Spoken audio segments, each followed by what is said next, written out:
Hi, my name's Nickel. Welcome to Flip Your Life. This channel is all about flipping negative thoughts to find more positivity in your life.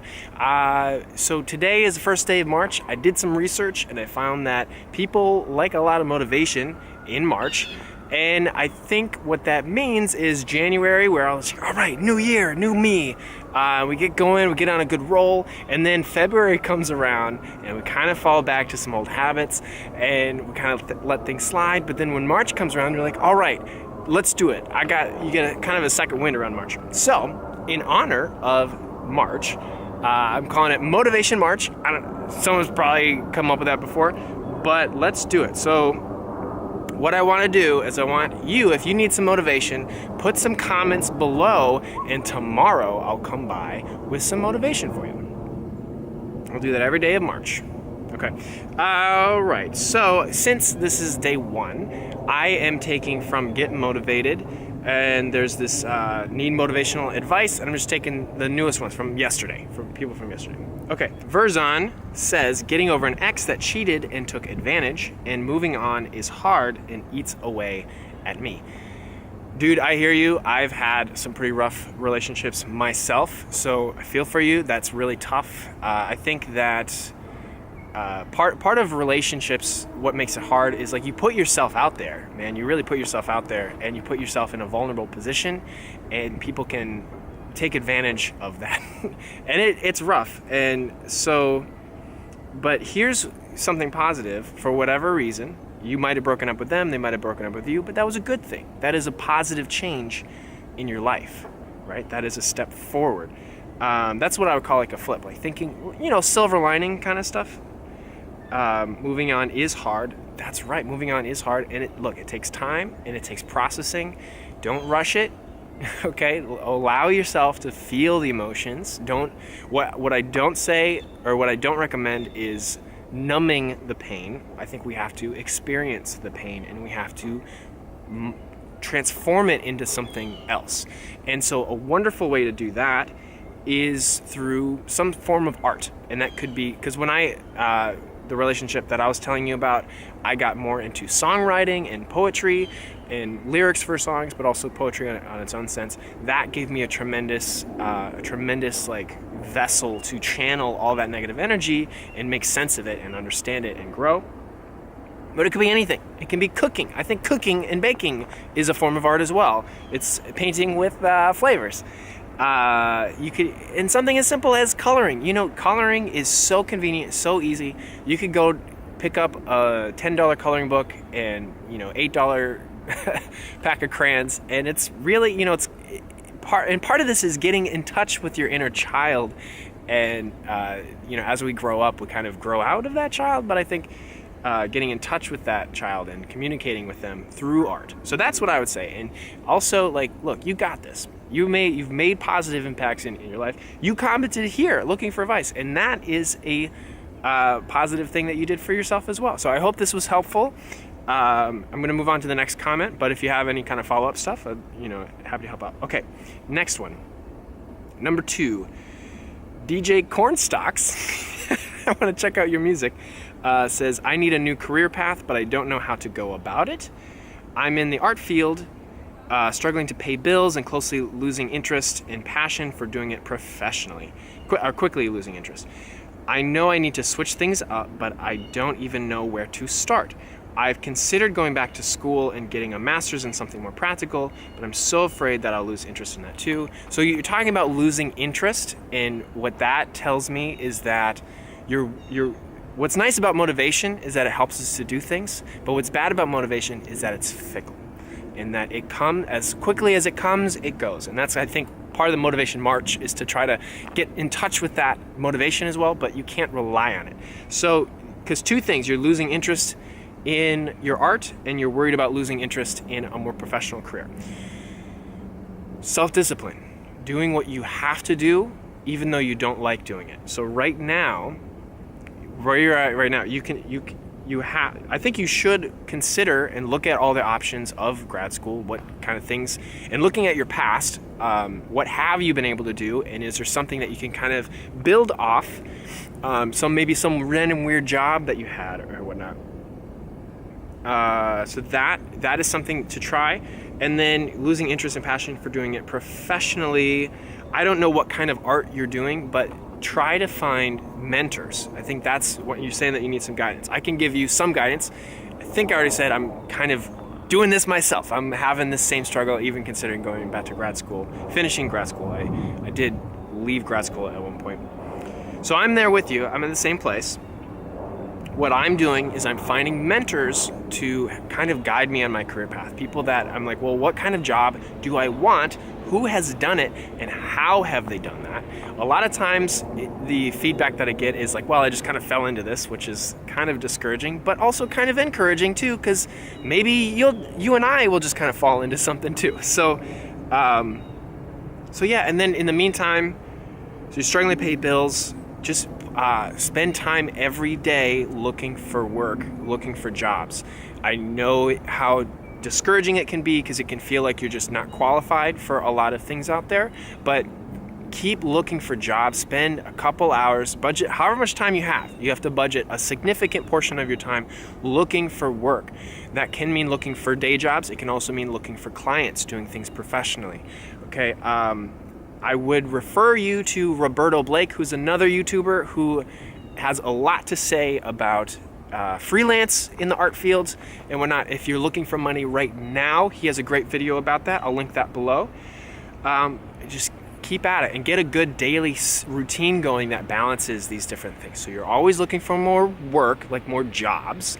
And also, sorry, I was going to say one more thing about the jobs thing, is the more you search for jobs, the better you understand the job market. It's kind of like you're researching the job market out there, and you're seeing what's available, and you're seeing what skills are needed to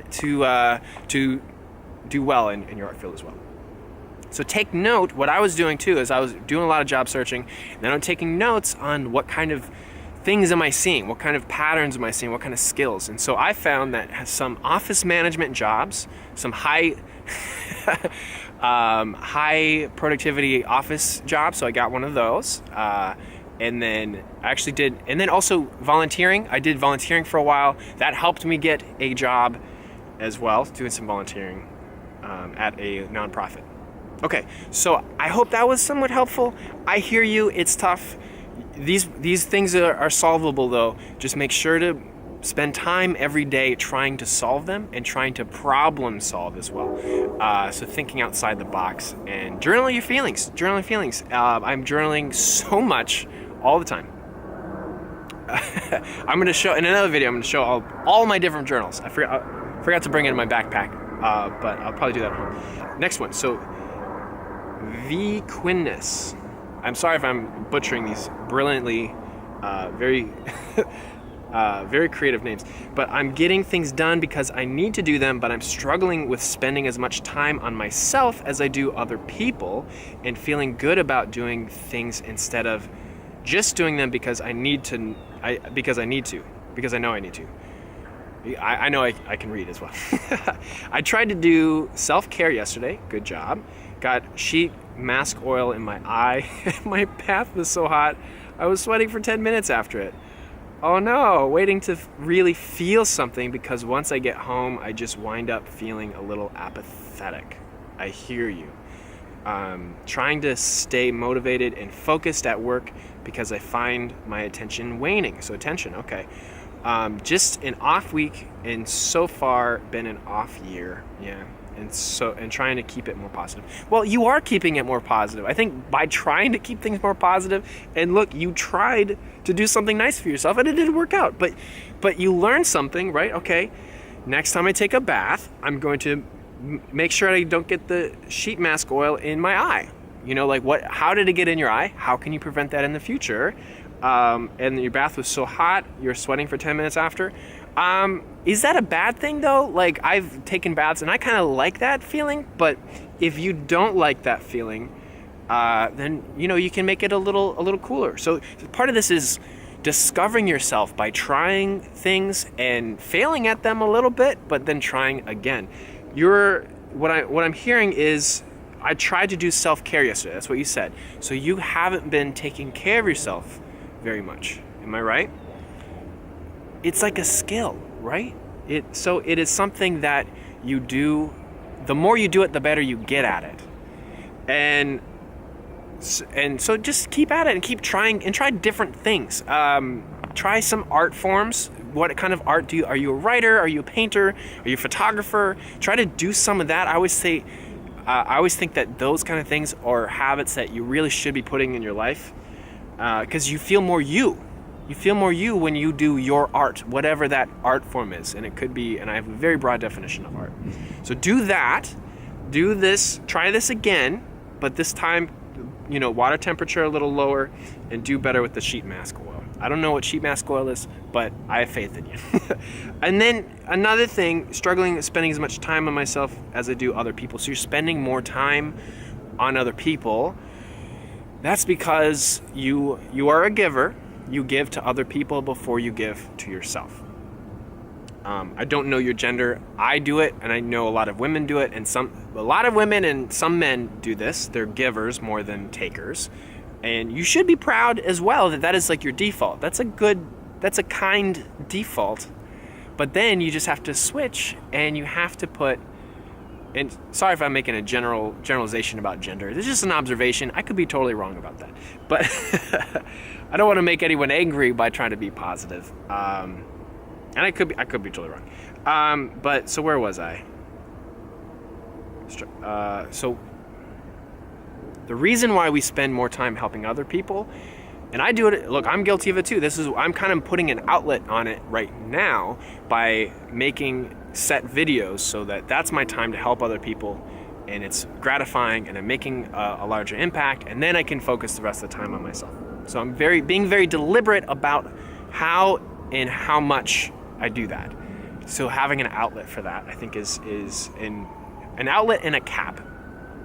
And then it's very simple. It's just a flip. Pretend that you are one of your friends that you're taking care of.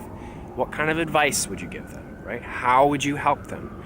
Put that energy that you would be putting on someone else, and just put it on a projection of yourself, and see what kind of magic happens out of that. I think you're going to be okay. Okay. I'm going to do one more before my camera dies. From Spiky Lady. That is a very clever name as well. So I'm dealing with bulimia and anxiety disorder. I want to lose weight and be a better version of myself, but there's a lot going on in my life, and this causes a lot of stress, and I'm binging all the time. This is very long. I'm just going to focus on this part, if you don't mind, because I am losing battery. My apologies. I'll give you more thorough in the description as well. With bulimia and anxiety, what I understand because I have had times in my life where I was borderline anorexic, and I found that was a way to control something in my life that when my life was otherwise out of control. And that's something that I hear from other people as well, that you might feel out of control. And in terms of you want to be a better version of yourself in losing weight. So, and bulimia is kind of like, it's almost like in a twisted way, you're trying to lose weight. You're doing it not in a healthy way. And so you're trying to lose weight in a healthier way, right? And you're trying to and what I understand about weight, I haven't had a lot of weight issues, but it's very similar to my own anxiety and experiences with that, and self-worth and self-confidence, in that you are a work of progress. Okay? You are a story that's unfolding. And as you grow, you have to be happy with how you're growing. That what you're doing right now is enough. That this is a lot of stuff going on in your life, and with bulimia and anxiety, that's a lot to juggle, and you must be doing something to help yourself grow with this. And I think a huge part of this is being proud of the effort that you've done, and accepting and loving yourself for the imperfect, beautiful person that you are. Because I feel that a lot. Well, I hope I've motivated some of you to continue going, that you guys are doing a great job doing what you're doing, and just keep going and keep being kind to yourself. This channel is very much about being kind to yourself and treating yourself right, and and whatnot. And that's where positivity comes from. It comes first from being positive and kind to ourselves. Then we can be more kind to others. Then we can grow in a happier way. If you guys have any motivation or whatnot for these people, please, I don't know everything. I'm happy to learn how to help people better. So please put comments below. And if you need some motivation, again, please put your comments below. I want to see you tomorrow, and I want to give you some motivation tomorrow. All right, that's it for today. Happy March 1st. Happy Motivation March. See you tomorrow. So I just thought of something as I was walking away. I could use some motivation as well. So if you have some motivation energy, I will take it. I am applying for a job in a brand new city, actually a small town. And I'm just like, it's hard for me to find jobs out there. But I'm just like putting in a lot of time looking for different stuff and making tailored resumes and cover letters and whatnot. So how do you stay motivated when you're moving to another city and you're looking for work? Stuff like that. What you got? What you got? I'll take it.